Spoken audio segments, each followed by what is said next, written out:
आज हमें आज के टॉपिक में हम लोग कंप्लीट करेंगे कि फोटो इलेक्ट्रिक इक्वेशन के ग्राफ कैसे बनाए जाते हैं, उनसे क्या क्या ऑब्टेन किया जाता है, और उसके बाद डुअल नेचर ऑफ लाइट को थोड़ा समझेंगे, और उसके बाद फिर हम लोग डी ब्रॉगली वेवलेंथ को समझेंगे, और उसके बाद ये चैप्टर हमारा क्या हो जाएगा, आज कंप्लीट हो जाएगा। अच्छा, इसका असाइनमेंट है, देखिए हम लोग यहाँ पर चर्चा करेंगे। आज जैसा कि मैंने आपको बताया कि हम लोग ग्राफ के बारे में आइंस्टाइन फोटोइलेक्ट्रिक इक्वेशन सीख ली थी। अब हम उसके कुछ ग्राफ प्लॉट करेंगे, ग्राफ से क्या इन्फॉर्मेशन मिलती है उसको देखेंगे। जो आज आप टॉपिक पढ़ेंगे उसी पर ये पूरा असाइनमेंट है, 23 क्वेश्चन पूरे उसी पर ही, क्योंकि इसी से ही पूछा जाता है। ठीक है, और काफी क्वेश्चंस हैं, इतने बहुत हैं हमारी प्रैक्टिस के लिए। तो आइए जरा सबसे पहले हम समझते हैं कि आइंस्टाइन ने हमको क्या बताया था कि हमारा जो रेडिएशन होता है, each and every radiation consist small energy particles or packets called photon. Each photon has energy is equal to what? h nu. और h nu एनर्जी का फोटोन जब आकर किसी सरफेस पे स्ट्राइक करता है तो अपनी एनर्जी इलेक्ट्रॉन को ट्रांसफर कर देता है, और इलेक्ट्रॉन इस एनर्जी का यूज दो हिस्सों में करता है। एक होता है एज अ वर्क फंक्शन, और दूसरा होता है to escape from the metal surface. और हमारी जो इक्वेशन आई थी आइंस्टाइन फोटोइलेक्ट्रिक इक्वेशन, जो सबसे पहली हमने पढ़ी थी, वो थी H nu is equal to W plus K max. H nu is equal to क्या था? W plus K max. तो अगर मैं इस इक्वेशन से के मैक्स निकालूं तो के मैक्स इज इक्वल टू क्या हो जाएगा? H nu minus W. क्या हो जाएगा?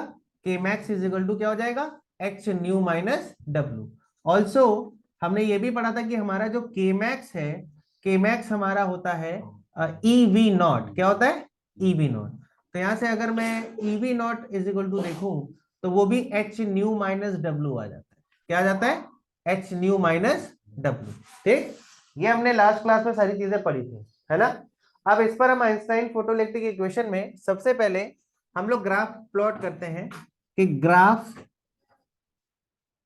बिटवीन के मैक्स यानी maximum kinetic energy, graph between के मैक्स एंड वर्क फंक्शन, के मैक्स एंड फ्रीक्वेंसी, के मैक्स एंड फ्रीक्वेंसी, के मैक्स और फ्रीक्वेंसी के बीच में ग्राफ बनाते हैं। अब के मैक्स और फ्रीक्वेंसी के बीच में ग्राफ कैसे बनेगा, जरा इसको देखते हैं। आपके सामने इक्वेशन है K max is equal to H nu minus W. K max is equal to H nu minus W, है कि नहीं है? तो अब यहां पर क्या है कि अगर मैं इस इक्वेशन को कंपेयर करूं y is equal to M X plus C से, तो मेरा जो स्लोप है वो किसके इक्वल आ रहा है? देखिए, m के। और इंटरसेप्ट किसके इक्वल है? w के। अच्छा, ग्राफ में अगर मैं इसे एक काम करता हूं, एम एक्स प्लस सी ना करके माइनस सी से कंपेयर करते हैं, तो हमारी इक्वेशन है K max is equal to H nu minus W, और हम अगर इसे कंपेयर करें y is equal to M X minus C से, तो हमारा ग्राफ कैसे बनेगा? तो अगर मैं एम एक्स माइनस सी से इसको कंपेयर करता हूं तो जरा देखिए, एक पहले तो होता है graph y is equal to M X का। तो y is equal to M X मतलब इंटरसेप्ट जीरो है। इंटरसेप्ट क्या है? जीरो। तो ग्राफ ऐसे पास होगा। दूसरा होता है y is equal to M X plus C. तो एम एक्स प्लस सी का ग्राफ जब बनेगा तो प्लस सी मतलब इंटरसेप्ट ऊपर जाएगा, ग्राफ ऐसे जाता है। जहां पर हमारा ये इंटरसेप्ट क्या होता है? सी। और अगर हमारा graph y is equal to M X minus C का बनाना हो, तो आपने शायद पढ़ा होगा कि y is equal to M X minus C का ग्राफ जो है वो ऐसे जाता है यूं, जिसमें ये इंटरसेप्ट क्या होता है? माइनस सी। क्या होता है? माइनस सी। तो ऑब्वियसली बात है, आपको साफ में समझ आ रहा है कौन सा ग्राफ बनने वाला है? लास्ट वाला। तो ये ग्राफ तो बनाना नहीं है, ये ग्राफ की भी जरूरत नहीं है, हमें ग्राफ ये वाला बनाना है। तो आप चलिए इस ग्राफ को बनाते हैं, आइए जरा देखते हैं। तो भाई हमें के मैक्स वर्सेस ये ग्राफ बनाना है जो आपका सामने दिख रहा है, वर्क फंक्शन ग्राफ। तो अगर मैं ग्राफ को प्लॉट करूं तो बड़ा सिंपल सा ग्राफ हमारा बनता है। अगर मैं यहाँ पर ऐसे एक्सेस बना दूं और ये हॉरिजॉन्टल एक्सेस हो जाए, और हॉरिजॉन्टल एक्सेस हमारी जो है वो फ्रीक्वेंसी को डिनोट कर रही है। किसको डिनोट कर रही है? फ्रीक्वेंसी को। और वर्टिकल एक्सेस जो है मैक्सिमम काइनेटिक एनर्जी को डिनोट कर रही है। ठीक, किसको डिनोट कर रही है? मैक्सिमम काइनेटिक एनर्जी के मैक्स को। किसको डिनोट कर रही है? K max. ठीक है ना। अब आप एक बात बताइए कि इसका जो ग्राफ बनेगा वो ऐसे जाएगा। अच्छा, अब ये ग्राफ में ये जो पॉइंट है ये इंटरसेप्ट है, तो इसका देखो इंटरसेप्ट किसको रिप्रेजेंट कर रहा है, वर्क फंक्शन को। यानी ये पॉइंट मेरा -w बन जाएगा, बनेगा कि नहीं बनेगा। और स्लोप की जगह क्या आ रहा है, एच, प्लैंक्स कांस्टेंट। यानी इस ग्राफ का स्लोप यानी कि थीटा, ये जो आप देख रहे हैं ये किसको देगा, प्लैंक्स कांस्टेंट एच को। यानी इस ग्राफ का जो स्लोप है विच इज थीटा, वो आपको देगा प्लैंक्स कांस्टेंट एच की वैल्यू। और इसका इंटरसेप्ट ये डब्ल्यू यहां से पता चल जाएगा, पता चल जाएगा। अच्छा, इसका स्लोप हमें एच बता देगा और इंटरसेप्ट क्या बता देगा, वर्क फंक्शन क्या बता देगा कि कितना वर्क फंक्शन इलेक्ट्रॉन वोल्ट में होता है ये। अच्छा, ये पॉइंट कौन सी फ्रीक्वेंसी को शो करेगा, कोई बता सकता है। ये फ्रीक्वेंसी का एक्सेस है, तो ये पॉइंट कौन सी फ्रीक्वेंसी शो करेगा। हाँ, ये पॉइंट थ्रेशोल्ड, बिल्कुल सही, थ्रेशोल्ड फ्रीक्वेंसी न्यू नॉट को शो करेगा। क्यों शो करेगा, थ्रेशोल्ड फ्रीक्वेंसी क्या होती है, वो frequency below which electron emission is not possible. और याद करिए मैंने बताया था कि अगर थ्रेशोल्ड फ्रीक्वेंसी का रेडिएशन है तो इलेक्ट्रॉन जस्ट क्या होता है, एमिट होता है। तो अगर इलेक्ट्रॉन जस्ट एमिट हुआ है तो उसके पास काइनेटिक एनर्जी क्या बचेगी, नहीं, काइनेटिक एनर्जी क्या हो जाएगी, जीरो। आपको याद होगा मैंने आपको समझाया था कि थ्रेशोल्ड फ्रीक्वेंसी के नीचे अगर रेडिएशन है तो इलेक्ट्रॉन आएगा ही नहीं बाहर। थ्रेशोल्ड फ्रीक्वेंसी के अगर ऊपर रेडिएशन है तो इलेक्ट्रॉन बाहर आएगा, उसके पास कुछ एनर्जी बची होगी। लेकिन अगर एग्जैक्टली थ्रेशोल्ड फ्रीक्वेंसी का रेडिएशन है तो इलेक्ट्रॉन जस्ट एस्केप होता है। जस्ट क्या होता है, उसके पास कोई काइनेटिक एनर्जी नहीं बचती है। तो इसका मतलब कि हम अगर देखें तो न्यू नॉट या तो ये जो पॉइंट है यहाँ पर देखो के मैक्स हमें क्या मिल रहा है, जीरो। क्या मिल रहा है भाई, ये पॉइंट जीरो है। यानी ये कौन सी फ्रीक्वेंसी हो गई, थ्रेशोल्ड फ्रीक्वेंसी। यानी कि अगर के मैक्स वर्सेस फ्रीक्वेंसी ग्राफ आता है तो क्या क्या चीजें कैलकुलेट करी जा सकती हैं। पहला, स्लोप से क्या निकाला जा सकता है, प्लैंक्स कांस्टेंट। इंटरसेप्ट से क्या निकाला जा सकता है, वर्क फंक्शन। और जो ग्राफ, जो हमारी लाइन है वो हॉरिजॉन्टल लाइन है, फ्रीक्वेंसी लाइन को जिस पॉइंट पर इंटरसेक्ट करेगी वो पॉइंट आपका हमेशा थ्रेशोल्ड फ्रीक्वेंसी होगा। क्या होगा, अब एक न्यूमेरिकल आ जाएगा, बोलेगा find the threshold frequency, Planck's constant and work function from the graph. तो आप कैलकुलेट कर लेंगे, न्यूमेरिकल है असाइनमेंट में, आपको अभी मैं बता दूंगा। तो ये पहला ग्राफ कौन सा हो गया भैया, ये हो गया केमैक्स वर्सेस फ्रीक्वेंसी ग्राफ। कौन सा ग्राफ है, केमैक्स वर्सेस फ्रीक्वेंसी ग्राफ। अब नेक्स्ट ग्राफ की बात करते हैं। अगला ग्राफ मेरा आता है वो है stopping potential versus frequency graph. अब stopping potential versus frequency graph क्या है, अगर मैं अब अगला ग्राफ बनाऊं, ग्राफ बिटवीन स्टॉपिंग पोटेंशियल यानी कि V naught versus threshold versus frequency, versus what, frequency. अब ये ग्राफ कैसे बनेगा, अब इसके लिए देखो हमारे पास इक्वेशन क्या है, E V naught is equal to H nu minus W. E V naught is equal to क्या है, एच न्यू माइनस डब्ल्यू। तो यहां से वी नॉट निकालो, कितना आ जाएगा, H by E into nu minus W by E. E जब दूसरी तरफ जाएगा डिवाइड हो जाएगा। अगर मैं इस इक्वेशन को कंपेयर करूं y is equal to M X minus C से, तो अब मेरा इंटरसेप्ट जो पहले वर्क फंक्शन दे रहा था अब वो w बाई ई की वैल्यू देगा। किसकी वैल्यू देगा, w बाई ई। और स्लोप किसकी वैल्यू देगा, h बाई ई की। किसकी वैल्यू देगा, h बाई ई। ये पूछता है कि ग्राफ से किस किस स्लोप क्या बताएगा और इंटरसेप्ट क्या बताएगा और थ्रेशोल्ड फ्रीक्वेंसी कहां पर है। तो ये सब छोटी छोटी चीजें अब आपके लोकेट करने के लिए आ जाएंगी। कॉन्सेप्चुअल आपका केस स्टडीज पे बन सकती है, मुझे ऐसा लगता है केस स्टडी के लिए एक अच्छा इजी क्वेश्चन हो सकता है। तो अभी यहाँ पर क्या है कि भाई देखिए हमारा ये ग्राफ फिर से ऐसे ही बनेगा, हमारा ग्राफ ऐसे जाएगा और यहाँ पर जाकर ऐसे ऐसे ऐसे ऐसे ऐसे ऐसे आगे बढ़ेगा और ये ग्राफ जाकर यहाँ पर ऐसे मिल जाएगा। ठीक है, तो ये ग्राफ जब यहाँ पर जाकर मिलेगा तो ये जो इंटरसेप्ट है ये माइनस किसको शो करेगा, डब्ल्यू बाई ई को। ये किसको शो करेगा, थ्रेशोल्ड फ्रीक्वेंसी को। और इसका स्लोप, इसका क्या, स्लोप यानी कि थीटा, इसका स्लोप यानी कि थीटा वो एच बाई ई की वैल्यू देगा। किसकी वैल्यू देगा, तो आपको अगर स्लोप पता है तो आप एच बाई ई की वैल्यू निकाल सकते हैं, यानी एच की वैल्यू निकाल सकते हैं। एक बार न्यूमेरिकल आया हुआ है, एच की वैल्यू पता करनी थी। बच्चे कहते हैं सर हम क्या एच की वैल्यू निकालें, हमको तो पता है एच 6.6 इंटू 10⁻34 होता है, हम डायरेक्ट लिख देंगे। लेकिन आपको ऐसा नहीं करना है, यहाँ पर एच बाई ई आपको जो स्लोप दिया गया पूरा कैलकुलेट करके आपको उसे सॉल्व करके दिखाना है। मेरी बात समझ गए, मे भी शायद थोड़ा बहुत न्यूमेरिकल डिजिट्स में वेरिएशन है। अगर मैं से ए पॉइंट बोलूं, से बी पॉइंट बोलूं, से सी पॉइंट बोलूं, तो स्लोप हो जाएगा B C upon A C is equal to what, H by E. अभी बी सी पता करने के लिए आपको ये इंटरसेप्ट यहां देखना पड़ेगा और एसी के लिए आपको यहां से आ जाएगा। समझ गए ना मेरी बात को? तो वो बहुत आसान है कैलकुलेट करना, कोई टफ टास्क नहीं है। समझ गए ना मेरी बात को? तो इस ग्राफ का स्लोप आपको किसकी वैल्यू दे रहा है, एच बाई ई की, और इसका जो इंटरसेप्ट है किसका वैल्यू दे रहा है, डब्ल्यू बाई ई की, और ये 2 पॉइंट किसको शो करेगा, थ्रेशोल्ड फ्रीक्वेंसी को ही शो करेगा। मेरी बात समझ गए? अच्छा, अब आइए आगे बढ़ते हैं। अब देखिए हुआ क्या, हमारे जो साइंटिस्ट थे हाइगेंस, उन्होंने लाइट के बारे में, रेडिएशन के बारे में एक नई चीज बताई कि इनके पास पार्टिकल्स हैं जो है फोटॉन्स। क्या है? अपने आप में बहुत बड़ी चीज थी। आपको लगता होगा बहुत सिंपल है सर, ये तो बहुत आसान है, लेकिन आइंस्टाइन ने जिस वक्त ये चीज बताई, उस टाइम पर हम सोच भी नहीं सकते, हमें तो पता भी नहीं था, हम ठीक से खाना भी नहीं पका पाते, हमारे पास कोई गैस वैस भी नहीं होता था उस टाइम पर। आइंस्टाइन जो है, उन्होंने इतनी बड़ी सोच रखी कि नहीं, आपका जो रेडिएशन है, जो रेडिएशन आता है कि any kind of radiation, it consist small packets of energy और particle which is called photons. पिछली क्लास में हमने जब आइंस्टाइन फोटो इलेक्ट्रिक पढ़ी थी तो समझा था। और आइंस्टाइन ने कोई एक्सपेरिमेंट नहीं करा, उन्होंने अपने ऑब्जर्वेशंस पर ये बता दिया कि ऐसा है भैया। क्यों? क्योंकि लाइट को वेव माना जाता है। देखो लाइट को हम वेव मानते हैं, और लाइट वेव का बिहेवियर भी रखती है। कैसे वेव बिहेवियर? कैसे? इंटरफेरेंस हो रहा है, डिफ्रैक्शन हो रहा है, पोलराइजेशन हो रहा है, ये सब किस वजह से हो रहा है? क्योंकि लाइट का कैसा बिहेवियर है, वेव। और हमारे जो साइंटिस्ट थे मतलब आइंस्टाइन, उन्होंने कहा कि नहीं, इसका पार्टिकल बिहेवियर भी है लाइट का, इसके पास अपना जो है पार्टिकल बिहेवियर भी है। मतलब इसके पास अपना एक पार्टिकल है जिसके पास एनर्जी है, उस पार्टिकल को नाम दिया गया पहले क्वांटा, फिर बाद में बोला गया क्वांटम, और फिर बोला गया क्या, फोटोन। तो भाई आइंस्टाइन ने ये जो भी चीज बताई, ये सारी की सारी चीजें उन्होंने जो बताई हैं, ये उन्होंने अपनी ऑब्जर्वेशन पर बता दी।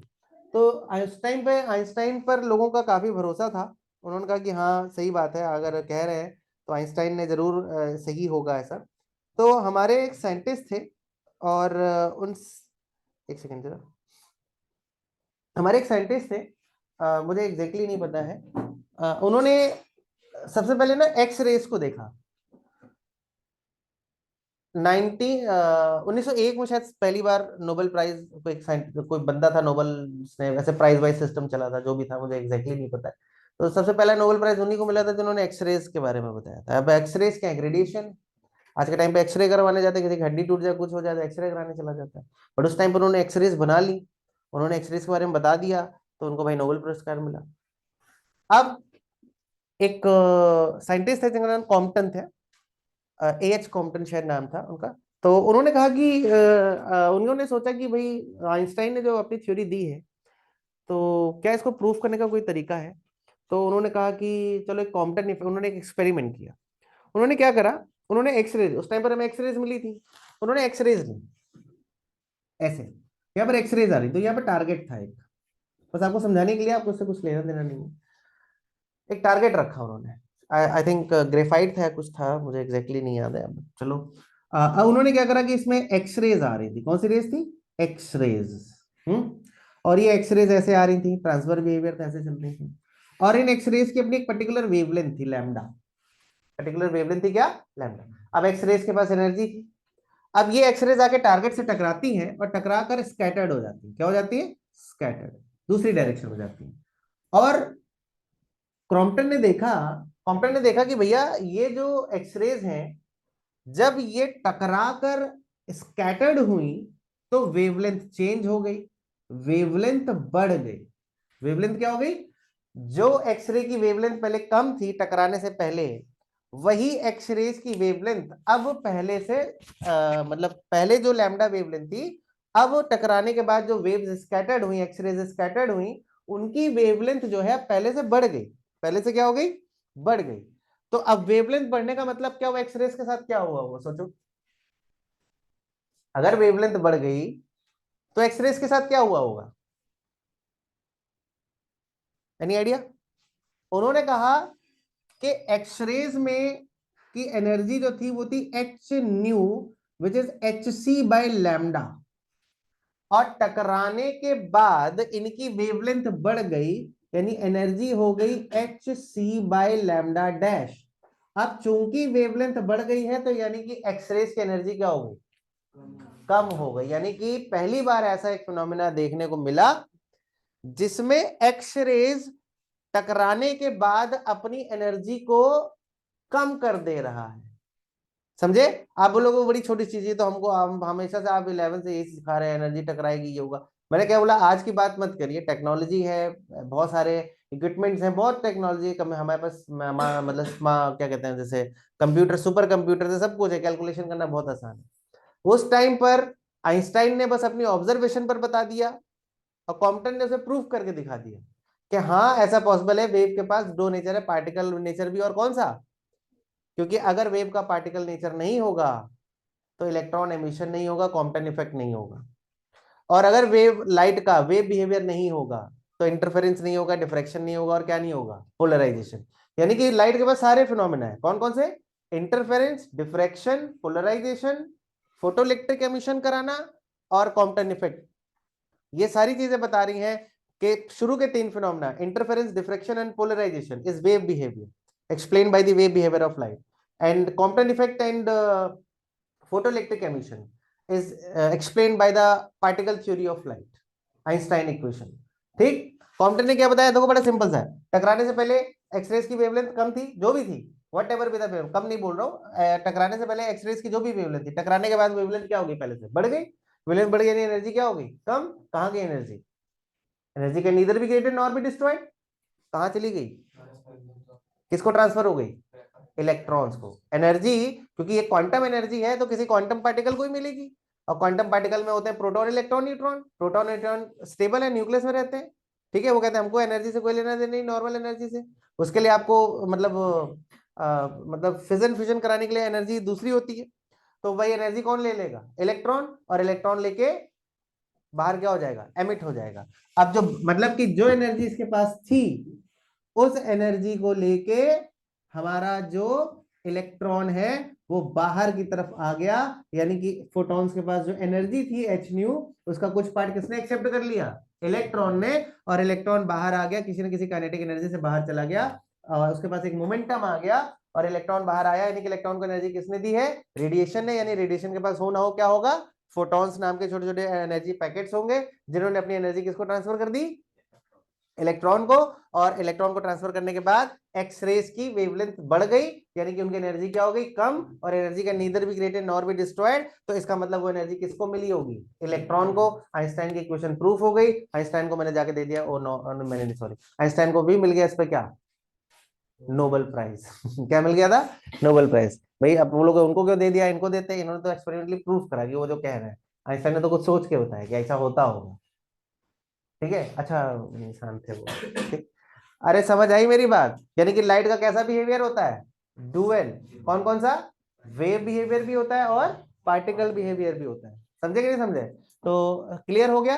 तो ये कॉम्पटन थ्योरी जो है, आपको उसको लिखने की जरूरत नहीं है, इसका कोई यूज नहीं है आपको, कि आपको उसकी जरूरत पड़े, तो आपको उसकी जरूरत नहीं है। अच्छा, इसमें मतलब जैसे आप इंजीनियरिंग इंजीनियरिंग करेंगे या कुछ करेंगे आगे लाइफ में, अच्छा, तो आपको ये पढ़ाया जाएगा, वहां पढ़ाया जाएगा आपको कॉम्पटन इफेक्ट। तब उसमें ये होता है कि ये ऐसे जा रहा था, इसको जाना चाहिए था सीधे, बट स्कैटर्ड हो गया थीटा एंगल पे, एंगल भी मैटर करता है, एंगल भी क्या होता है, मैटर करता है।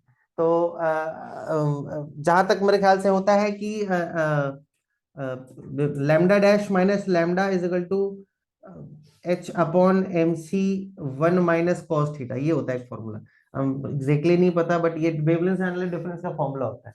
आ जाओगे बीटेक बीटेक करोगे तो देखने को मिलेगा, पहले बता देता था, अब नहीं बताता हूँ ठीक है, तो इसका कोई जरूरत नहीं है आपको समझने की। तो ये सब चीजें, मतलब ये स्कैटरिंग एंगल पे भी डिपेंड करता है, जरूरी नहीं है कि एक्सरे अपनी एनर्जी को दे दे। अगर थीटा कितना हो जाए, 0, cos 0 कितना होता है, 1 - 1, 0, लैम्डा डैश इक्वल टू क्या हो जाएगा, अगर आपने किसी टारगेट से ऐसा टकराया कि सीधे निकल जाए, तो फिर वेवलेंथ अपनी समझ रहे हो ना, स्कैटर्ड ना हो गए, बिल्कुल सीधा निकलता चला जाए, पेनिट्रेट करके बिल्कुल सीधा, तो फिर लैम्डा डैश इक्वल टू क्या हो जाएगा, लैम्डा, कोई चेंज नहीं आएगा। तो खैर ये सब चीजें छोड़िए, इन सब चीजों को। अभी आप समझ गए ना क्रॉम्पटन कॉम्पटन इफेक्ट, सॉरी, तो कॉम्पटन इफेक्ट समझ गए ना क्या होता है, उन्होंने किसको जस्टिफाई करा, किसको जस्टिफाई करा? आइंस्टाइन को, कि भाई आइंस्टाइन का सोचना एकदम सही था कि हमारे जो रेडिएशन होता है उसके पास क्या होता है, पार्टिकल्स होते हैं, और मतलब वो पार्टिकल बिहेवियर रखता है, उसके पास फोटॉन्स हैं जिनकी एनर्जी एच न्यू है, और वो टकरा कर अपनी एनर्जी जब आगे बढ़ते हैं, मतलब जो रेडिएशन के जो रेडिएशन आता है, मान लो एक्सरेज आप ले रहे हो, तो एक्सरेज जब टकराएगी तो एब्जॉर्ब नहीं होगी, वो स्कैटर्ड भी होगी, लेकिन जब वो स्कैटर्ड होगी तो इंसिडेंट एक्सरेज और स्कैटर्ड एक्सरेज की वेवलेंथ में चेंज आ जाएगा, स्कैटर्ड वेवलेंथ बढ़ जाएगी, तो वेवलेंथ बढ़ जाने के बाद उसकी एनर्जी क्या हो गई? कम, यानी कहीं ना कहीं उस एक्सरे ने अपनी एनर्जी को ट्रांसफर कर दिया, वो एनर्जी चली गई किसके पास? इलेक्ट्रॉन के पास। अरे नहीं आया समझ में? बुरा लगा ना? अच्छा, तो समझ गया होगा, लिखने की जरूरत नहीं है। हाय शाबाश।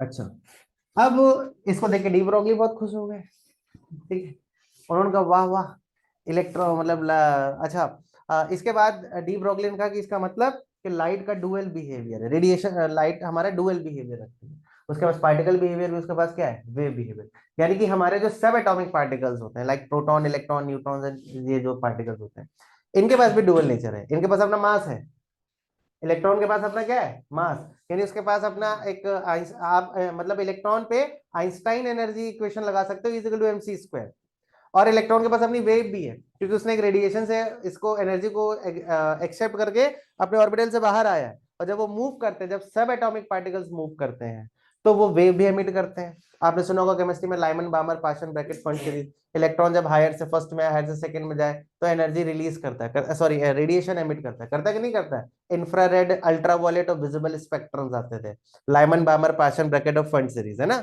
तो यानी कि इलेक्ट्रॉन के पास अपना पार्टिकल बिहेवियर भी है, यानी आप उसकी energy is equal to mc square से भी निकाल सकते हैं, और इलेक्ट्रॉन के पास अपना वेव बिहेवियर भी है, यानी कि आप उसमें एनर्जी जो है उसको फोटोन कंसीडर करते हुए is equal to H nu से भी निकाल सकते हैं, तो आप एनर्जी कैसे भी निकाले वो आपस में क्या आएंगी? इक्वल ही होंगी। मेरी बात समझ रहे हैं कि नहीं समझ रहे हैं? यानी कि हमारी equation for charge particle, for a moving charge particle, for a moving charge particle, कौन बेटा? For a moving charge particle, देखिए by Einstein equation is equal to क्या होता है? एम सी स्क्वायर, और बाय फोटोन थ्योरी क्या होता है? Is equal to H new.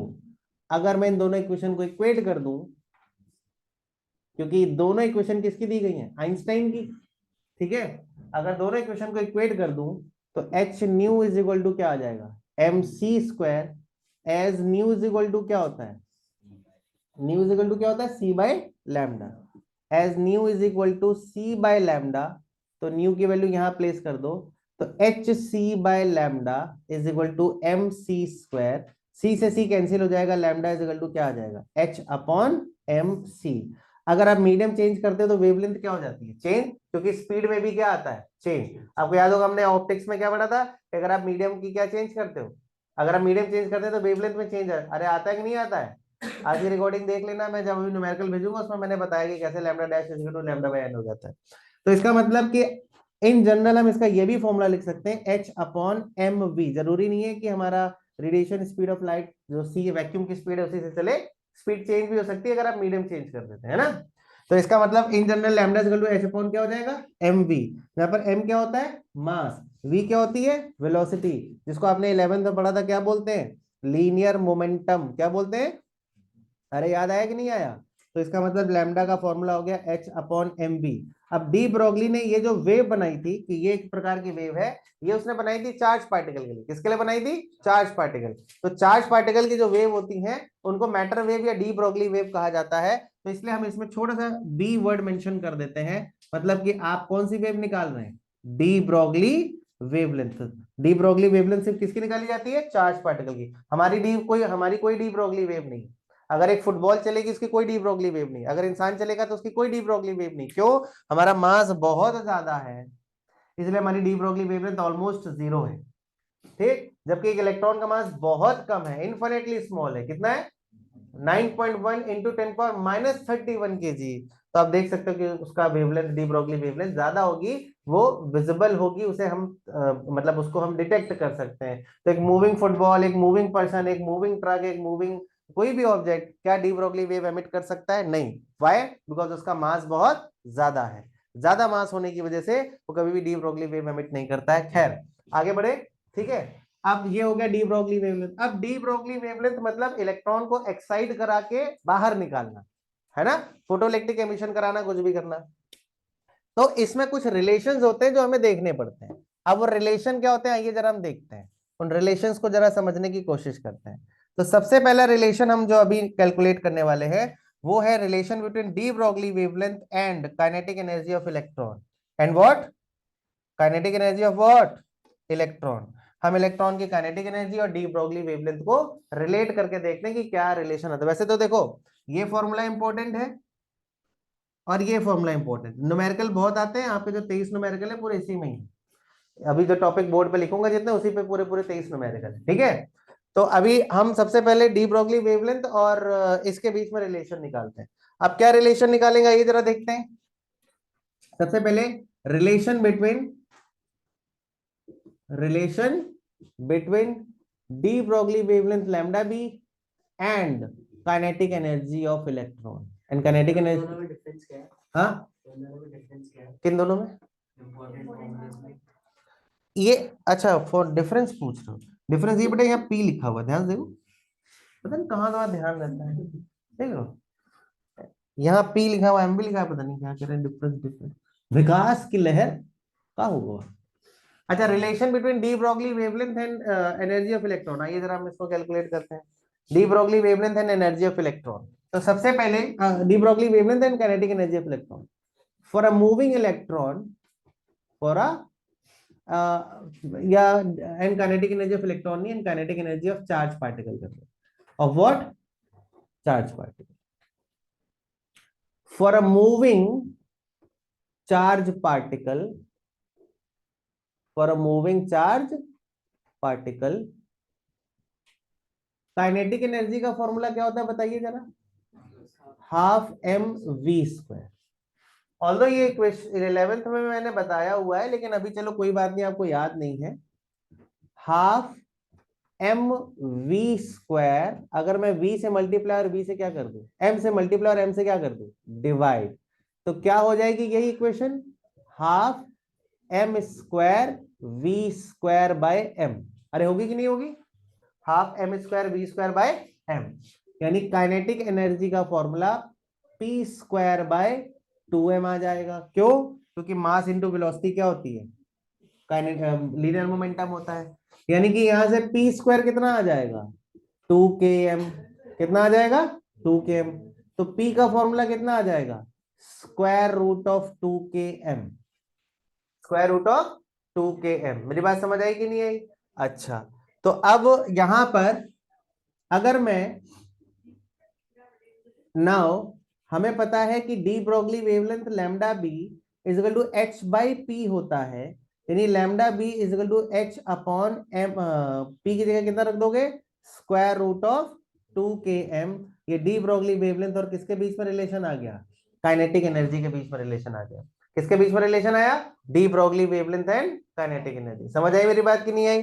अच्छा, तो अगर मैं यहां पर ध्यान से देखूं तो मुझे साफ साफ नजर आ रहा है कि de Broglie wavelength lambda B is inversely proportional to 1/√k, is inversely proportional to what, 1/√k। तो अगर मुझे यहां से कोई बोले कि भैया ग्राफ बनाओ de Broglie wavelength lambda B और रूट के का, तो de Broglie wavelength is inversely proportional to root K, graph ऐसे चला जाएगा, जाएगा कि नहीं जाएगा? और अगर मुझसे यहीं पर वो बोल दे कि de Broglie wavelength versus D Broglie wavelength versus 1/√k का ग्राफ पूछे, तो ये ग्राफ स्ट्रेट लाइन जाएगा, क्योंकि लैम्डा बी इज, इसको पढ़ने के दो तरीके हैं कि lambda B is inversely proportional to root K, या लैम्डा, तो ये ग्राफ आएगा, या पढ़ने का दूसरा तरीका है lambda B is directly proportional to 1/√k, तो ग्राफ स्ट्रेट लाइन जाएगा। कैसा जाएगा? Straight line. अरे हाँ ना बोलना पड़ेगा भाई। अच्छा, इसके बाद अगला डी ब्रोगली वेवलेंथ वर्सेस अगर लीनियर मोमेंटम ग्राफ पूछे, जो कि यहां पर है, आप देख सकते हैं कि de Broglie wavelength lambda B is inversely proportional to 1/p, है कि नहीं है? तो अगर lambda B versus linear momentum graph पूछे तो वो ऐसे जाएगा, और अगर lambda B versus 1/p graph पूछे, वहां बनाना भूल गया था इसलिए यहां बता रहा हूं, तो ये स्ट्रेट लाइन ये भी जाएगा। समझे कि नहीं समझे मेरी बात को? तो समझ गए ना ग्राफ? ठीक है। अब इसके बाद एक और रिलेशन आता है, D Broglie wavelength and potential. मान लीजिए आपने एक इलेक्ट्रॉन को मूव कराया, उसको काइनेटिक एनर्जी दी, लेकिन वो काइनेटिक एनर्जी आपने उसको किस प्रकार से दी ये भी अगर मैटर करता हो। मैं आपको बताऊं कि मैंने एक इलेक्ट्रॉन को काइनेटिक एनर्जी प्रोवाइड कराई है, और वो काइनेटिक एनर्जी मैंने वाया पोटेंशियल प्रोवाइड कराई है, मतलब एक पोटेंशियल डिफरेंस अप्लाई करा और उस पोटेंशियल डिफरेंस से आपका इलेक्ट्रॉन एमिट हो गया। ठीक,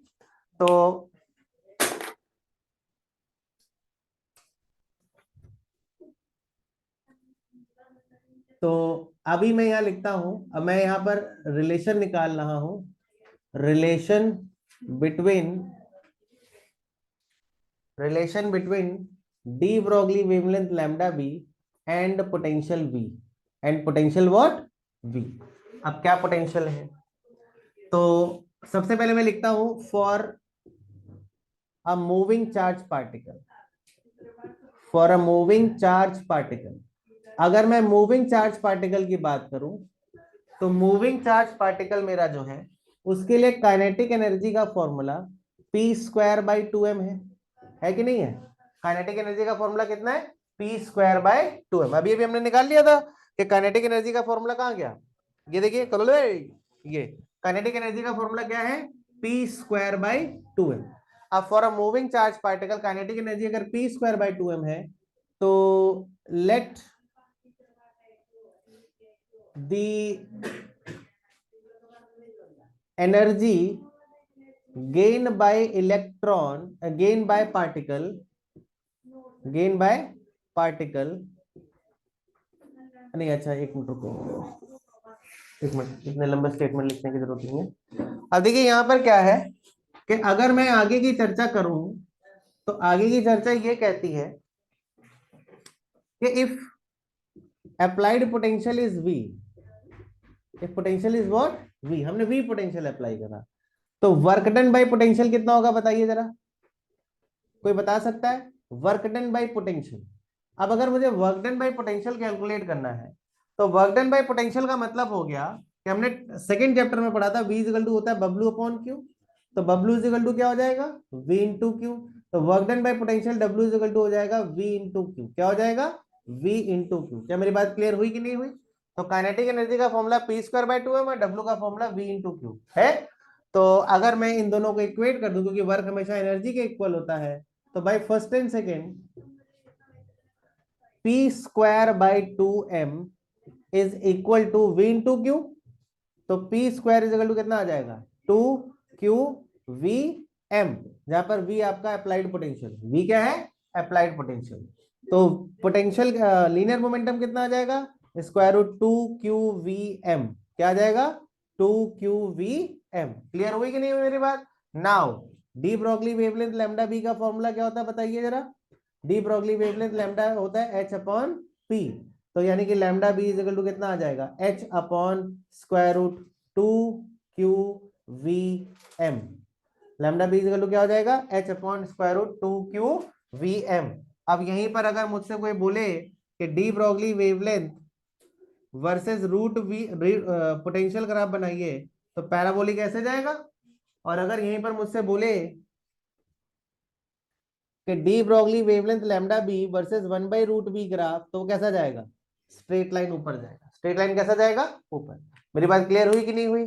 तो यहां तक क्लियर हुआ सारा टॉपिक? ये किसका रिलेशन था? आपने यहाँ पे फोटो इलेक्ट्रिक पढ़ी और उसके बाद आपने डी ब्रोगली वेव को समझा, कॉम्पटन इफेक्ट को पढ़ा, और यहां तक क्लियर हुआ कि नहीं हुआ? तो जरा अब इसे लिखना शुरू करिए सब लोग।